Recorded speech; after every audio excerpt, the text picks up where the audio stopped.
रामचरितमानस में चरित्र कितने हैं? चरित्र तो बहुत है, लेकिन हम दो ऐसे चरित्रों की बात करेंगे प्यारे। एक तो राम का चरित्र है, दूसरा रावण का चरित्र है। दोनों की राशि एक है, लेकिन विचार करना, यदि कुछ लोग अंधविश्वास में जीते हैं तो मैं उनसे कहना चाहता हूं, यदि राशि के अनुसार व्यक्ति के जीवन में चरित्र आता तो रावण और राम की राशि दोनों की एक थी, दोनों में चरित्र आ जाता। लेकिन याद रखना, राशि के अनुसार व्यक्ति के जीवन में चरित्र नहीं होता। राशि तो दोनों की एक थी, राम की भी और रावण की भी। लेकिन रामचरितमानस में प्यारे मुख्यतः दो चरित्र हैं, एक रावण का चरित्र और एक राम का चरित्र।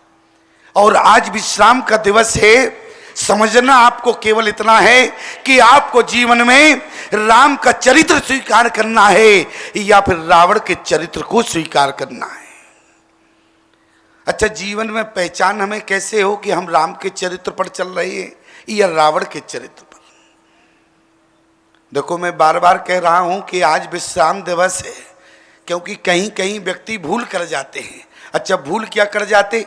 आज विश्राम दिवस है कथा का, और कहीं कहीं लोग समझते हैं आज स्वामी जी का अंतिम दिन है, तो बड़ी विडंबना खड़ी हो जाती है। महाराज जी, मैं इसलिए बार बार बता रहा हूं, लोग यही समझते हैं। खैर, आप लोग तो पढ़े लिखे हैं, अलग दिख रहे, इसलिए समझदार हैं। आपकी मुस्कुराहट बता रही है कि आप समझदार हैं।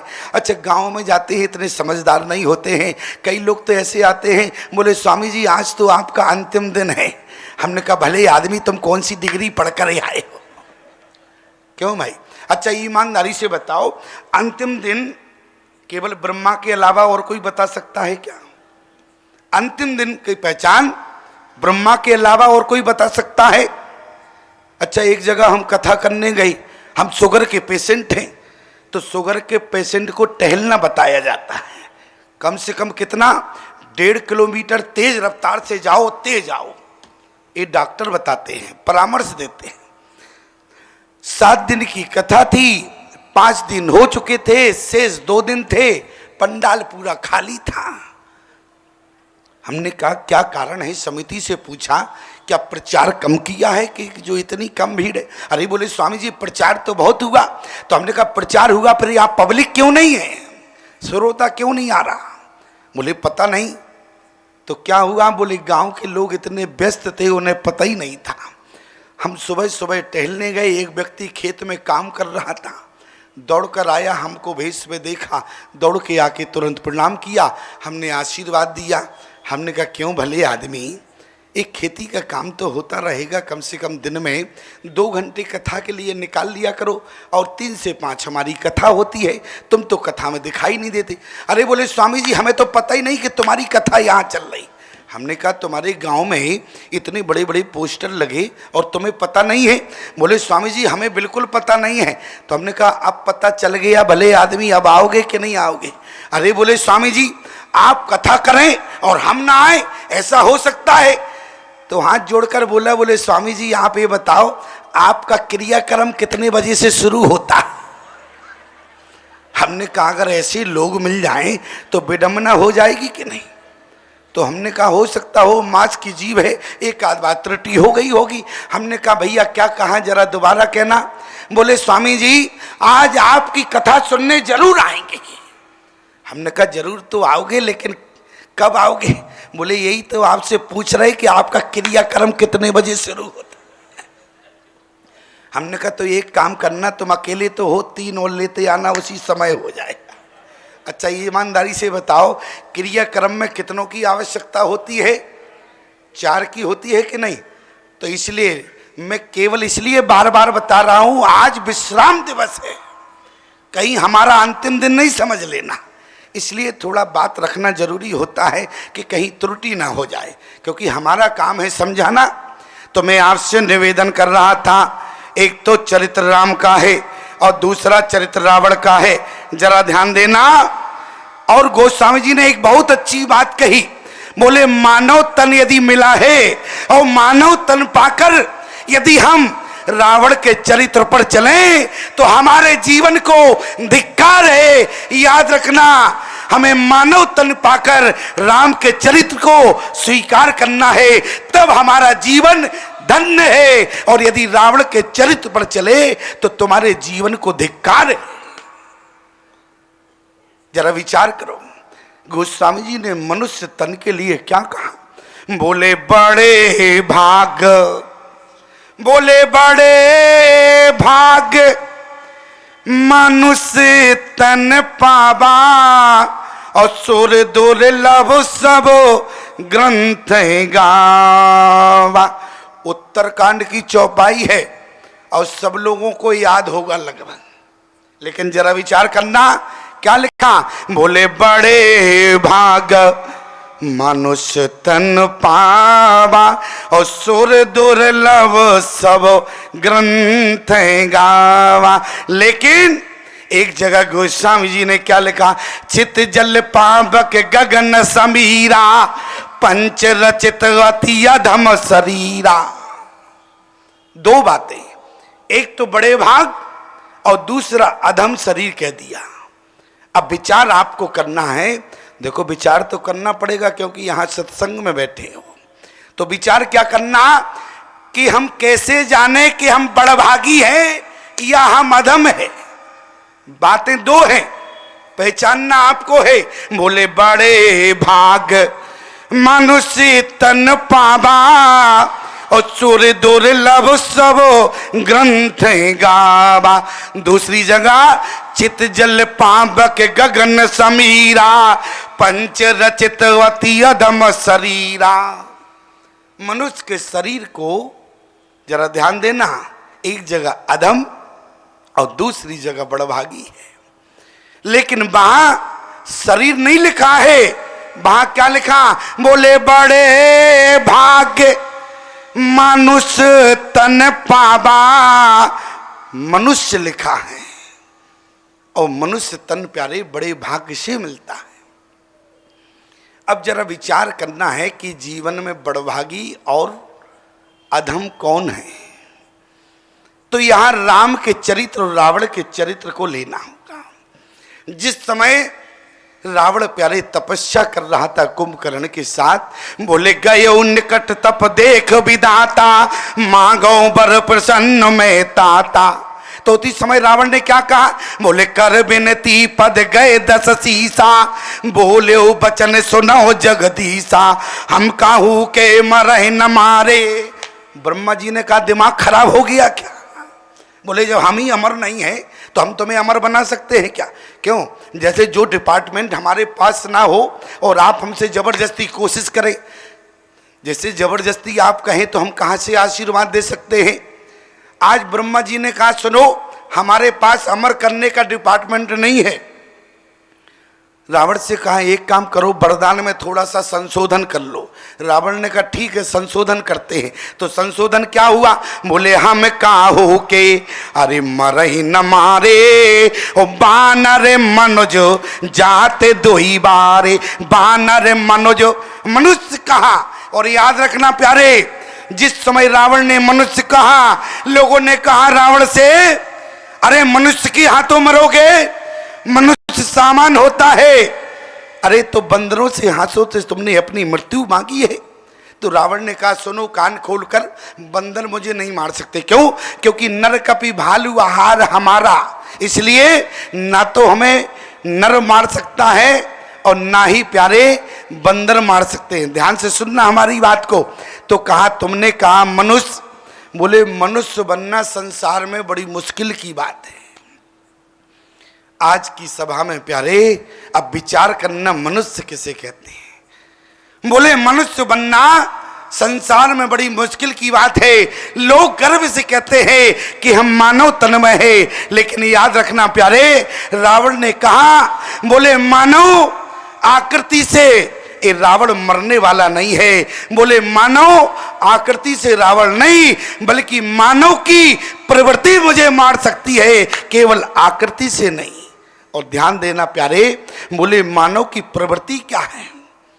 ईमानदारी से बताना, संसार का कोई अभागा ऐसा प्राणी होगा जिसको ये मानस की चौपाई नहीं आती। कोई अभागा होगा जिसको मानस की चौपाई नहीं आती। और प्यारे, ईमानदारी से बताना, चौपाई तो आती है लेकिन जीवन में कितनों के ये चौपाई उतरी है। बोले प्रातः काल, ये मनुष्य की परिभाषा है क्या? बोले प्रातः काल उठ के रघुनाथा, माता पिता गुरु ना वही माथा। कौन भारत का नौजवान आज सुबह प्रतिदिन उठता है? आपका मानस पढ़ना सार्थक कब है? जीवन में जब आपके मानस की चौपाइयां उतर जाए प्यारे। और याद रखना, जिस दिन आप मानस की इस चौपाई यदि आपके अंदर उतर जाए तो आप मनुष्य कहलाने के अधिकारी हैं। दूसरी, बोले आयुष मांग, ये मनुष्य की परिभाषा है। बोले आयुष मांग करें पुर काजा, और देख चरित्र हर से मन राजा। आज का नौजवान बेटा अपने माता पिता से आज्ञा लेना नहीं चाहता, और कहीं बूढ़े टोक भी देते हैं तो वहां नौजवान उनको डांट देता है, तुम्हारी टोकने की आदत है, और जब हम घर से निकलते हैं तुम तभी मुझे टोकते हो। लेकिन जरा विचार करना, नौजवानी का नाम क्या अपने माँ बाप को गाली देना होता? अरे नौजवानी का नाम, आज का नौजवान कहता है क्या करें स्वामी जी, ये तो हमारी जवानी है। याद रखना, नौजवानी का नाम अपने माँ बाप को गाली देना होता, नौजवानी का नाम अपने बड़ों को अपमान करना होता, नौजवानी का नाम अपने माता पिता का अपमान करना होता। तो याद रखना, भारत के नौजवान, तुम्हें परमात्मा बचपन से बुढ़ापा दे देता लेकिन जवानी जीवन में नहीं देता। जवानी का नाम तो अपने माता पिता की आज्ञा लेकर समाज का कोई कार्य करना, इसको जवानी कहते हैं। आज जिस समय रावण ने कहा कि मनुष्य के हाथों मरेंगे, और तीसरी मनुष्य की परिभाषा है प्यारे, गोस्वामी जी ने बड़ी गंभीरता से लिखा। बोले जननी समा, बोले जननी समा जाने पर नारी, और धन पराओ विष ते विष भारी। जो पराई नारी को माता की दृष्टि से देखता हो वो मनुष्य है। याद रखना प्यारे, बाली के शरीर को भगवान ने अपनी वाणी से अधम कहा। तारा जिस शरीर के ऊपर रो रही थी, भगवान ने कहा तारा आज तुम अपने पति के मर जाने के बाद रो रही हो।